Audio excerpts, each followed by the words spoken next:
Ladies and gentlemen, welcome sa pinakabagong teleserye, ang Huling Session!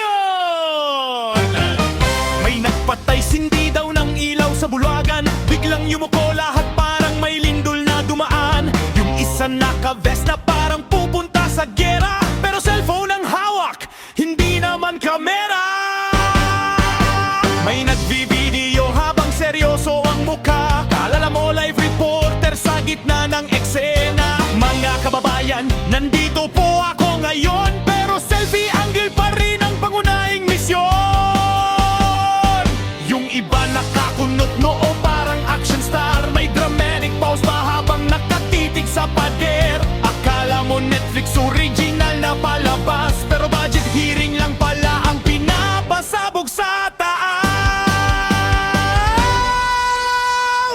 Boom boom daw sa Senado, pero content mode ang tao.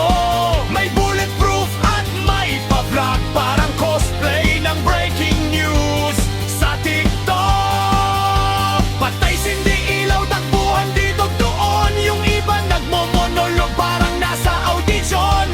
Imbes na batas ang pag-usapan buong araw, naging action comedy na may slow-mo galaw. May isa pang senador na naka-side view post, parang kandidato sa campaign photos. Habang yung iba todo panik kunwari, pero klarong kita mong chine-check ang selfie. Stay calm, stay calm! Sigaw ng isa habang inaayos buhok sa kamera. Yung guard tuloy mukhang extra lang sa scene, habang lahat gusto maging main character sa screen.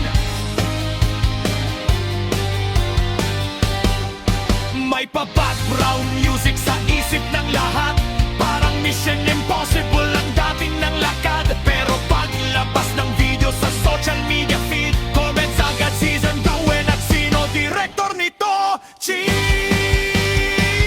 Boom boom down sa Senado, pero mukhang suling ng drama show. May vest, may flow, may paseryosong tingin, pero lahat nakasena agad lightning.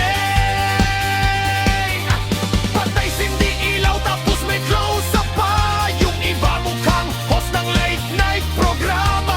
Sa sobrang daming eksena, reaction overload, di mo alam kung Senado